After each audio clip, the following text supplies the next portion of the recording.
उत्पत्ति प्रकरण। दृश्य जगत के मिथ्यात्व का निरूपण।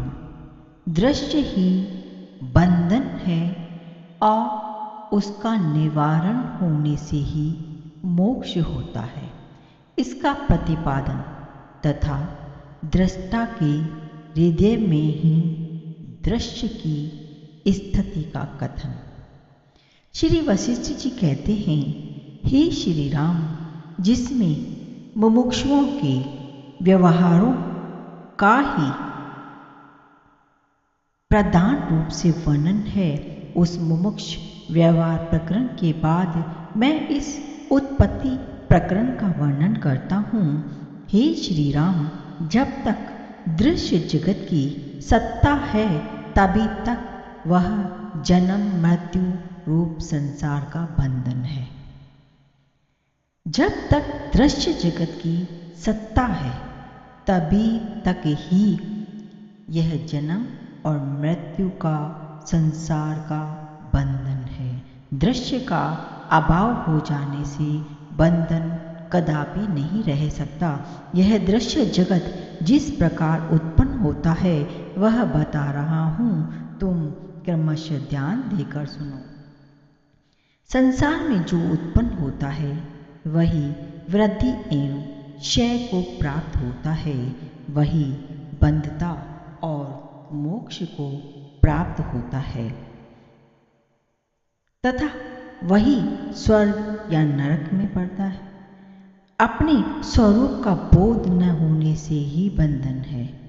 इसीलिए स्वरूप के बोध के लिए ही मैं आगे की बात बता रहा हूँ। इससे तुम्हें यह ज्ञात होगा कि यह दृश्य प्रपंच कभी हुआ ही नहीं।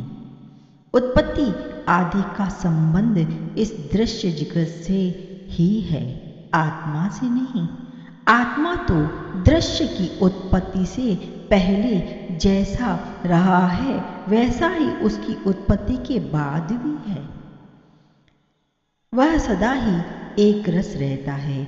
जैसे सुषुप्ति में स्वप्न के संसार का अभाव हो जाता है, उसी तरह यह जो समस्त चराचर जगत दिखाई देता है उसका कल्प के अंत में विनाश हो जाता है, अभाव हो जाता है।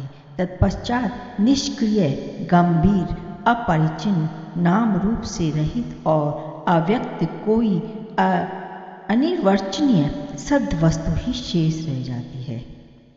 वह तेजस्व नहीं है क्योंकि उसके रूप नहीं होता, तथा वह तमोमय भी नहीं है क्योंकि वह स्वयं प्रकाश स्वरूप है।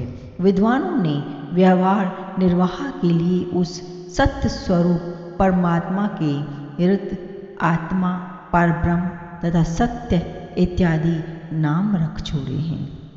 सोने का बना हुआ कड़ा सोना ही है। उस सोने से कटक शब्द अर्थ अर्थात कड़ा जैसे पृथक नहीं किया जा सकता, उसी प्रकार जगत शब्द का जो अर्थ है वह पर ब्रह्म पर ही आधारित है, अतः उससे पृथक नहीं है।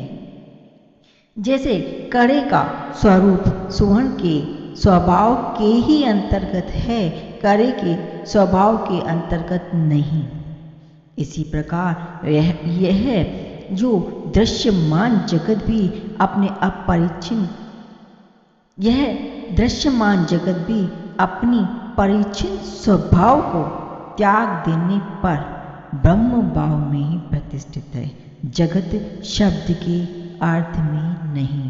तात्पर्य यह है कि सोने में ही कड़े की कल्पना हुई है। सोने में ही कड़े की कल्पना हुई है और कड़े में नहीं। सोने में कड़े की कल्पना हुई है, कड़े में नहीं। इसी तरह ब्रह्म में ही जगत की कल्पना हुई है, जगत में नहीं।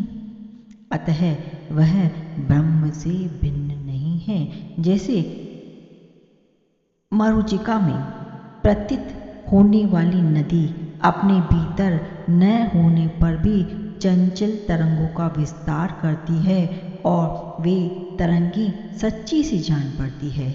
इसी प्रकार मन ही इस जगत रूपी इंद्रजाल की संपत्ति का विस्तार करता है और वह संपत्ति असत होने पर भी सत्य सी प्रतीत होती है, जिसके कारण असत वस्तु भी सत्य सी प्रतीत होती है। वह माया है। सर्वज्ञ विद्वानों ने उसके अविद्या, संस्कृति, बंध, माया, मोह, महत और तम आदि अनेक नामों की कल्पना की है।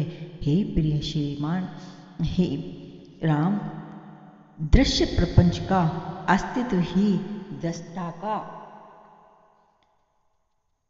बंधन कहा गया है। दृश्य के बल से ही दृष्टा बंधन में पड़ा है। दृश्य का निवारण हो जाने पर वह उस बंधन से मुक्त हो जाता है।